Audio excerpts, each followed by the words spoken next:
Alrighty, and here's a video review for the 2013 Transformers Collectors Club, the souvenir figure, or the freebie figure, Depth Charge.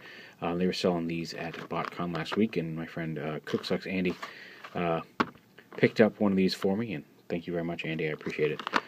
God knows where it's been, but you know, you actually saw. Yeah, you've actually already seen this a little bit in one of Evangelist's Quick Looks videos, so here it is in all its glory. It made its way to me today. Now it comes packaged in a standard poly bag. It's got the nice Aegis 5+ up here on the packaging, a choking head. I'm just kidding. I'm not going to review the poly bag. I'm just being silly. So yeah, the text card in here. His little bio. The instruction sheet, which honestly, like the picture here of the instruction sheet has Terradive depth charge. Actually has depth charge. As you can see his eyes here, but it features the when you open the instructions, it's actually got the space case head mold picture in the instructions, which is a little weird, but that's nice and neat. But let's get to the real meat of the video. Depth charge himself. He's a little lighter colored than original depth charge. A little bit more pinkish and light blue versus kind of a deep blue and a little bit more of a purple. It's not bad. It works really well for him. It's a really vibrant color scheme, and I do quite like it. I also like they use the little vents up here to give him his manta ray eyes in jet mode, which is kind of a nice little nod.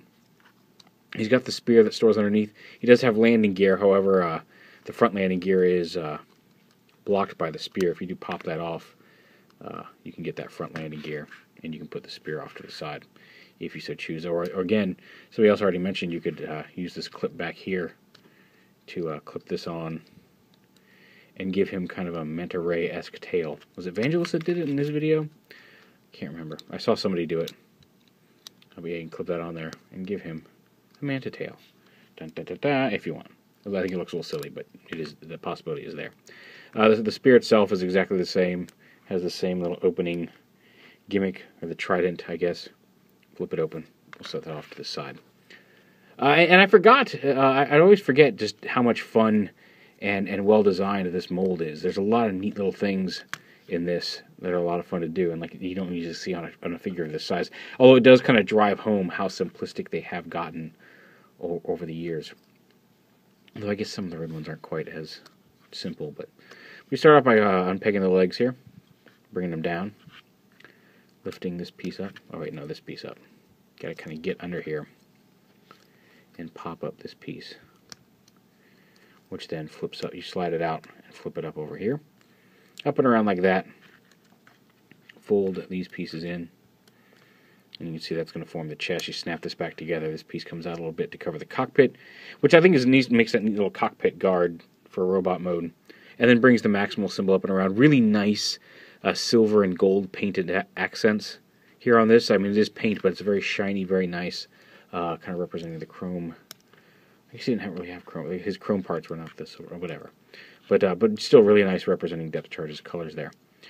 Bring this piece down. Oh, you actually want to, before you snap this into place, you want to get this underneath here. You want to make sure this comes under, and then snap this up in, so this sits right here against the cockpit piece. Should snap in a little further, but oh well.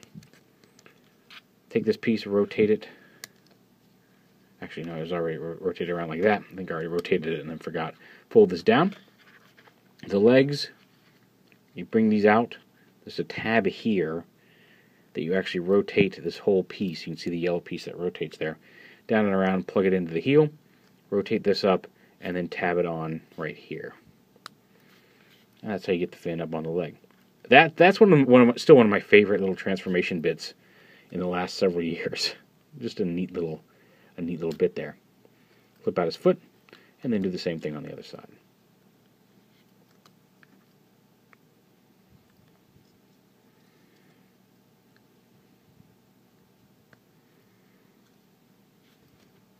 All right, and you've got the lower half of the body transformed. Let's go ahead and lift this up just a little. Get the top part here. We're going to come back here, split the legs, or the hands actually, I don't know what I'm talking about, around like this, down, flip the head up and into here, and then this whole assembly rotates up and around like that. There's a tab here that pegs in right here on the back of the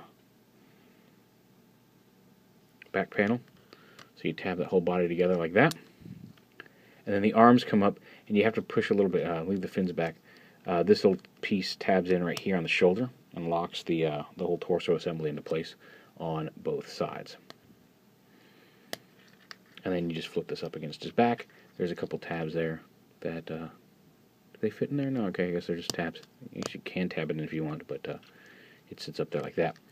And you can, like what's neat is you can kind of leave the thrusters flipped out to give them kind of a Mega Man blaster.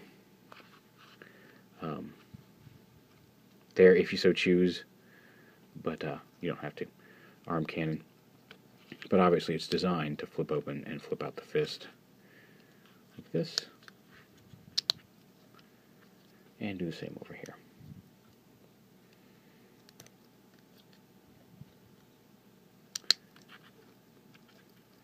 He does have this clasp up on his shoulder that you can use to attach this. You can flip it back and just kind of, if you choose not to use the trident, you can kind of store it back there if you want. It's kind of weapon storage. It does have two spots, so he can hold it here or here, which lets him hold it in either position, whether you want him to have it holding at an extended reach, or you just have to pop it out to get that one done, or at a shorter reach. But it does also allow him to get some cool double-handed poses with the trident itself. So yeah, and there's his robot mode. Again, very nice, nice little using the mold to homage an earlier character. It makes a good depth charge. I'm very happy with it.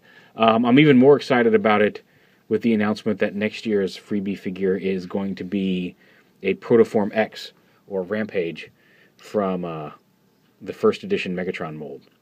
And it looks really nice. I think one of the websites had some pictures up of it. Really nice. I actually I grabbed the wrong Megatron. I brought my Voyager Megatron in to show a size comparison, then it got here. I'm like, oh wait, no, it's the first edition. I should have double checked that. So, but yeah, so you have a Rampage that's about the same size as him, which makes more sense because they were both kind of bigger guys and about the same size when they faced off in Beast Wars. So I'm glad they're using that first edition mold. One, because that first edition Megatron mold is really just a good solid mold all around, and then turning it into what looks like so far a really nice looking version of Rampage is very cool. So there's Depth Charge. I highly recommend him. He's got a little maximal symbol there, which is cool. And he just looks really nice. If you have a chance to pick him up from the club or find him on eBay or whatever, I recommend picking him up. Very neat, especially if you're a Beast Wars fan. He'll fit right in with some of your other figures. So yeah, there you go. A Beast Wars, the club Freebie figure, Depth Charge, the Maximal Bounty Hunter.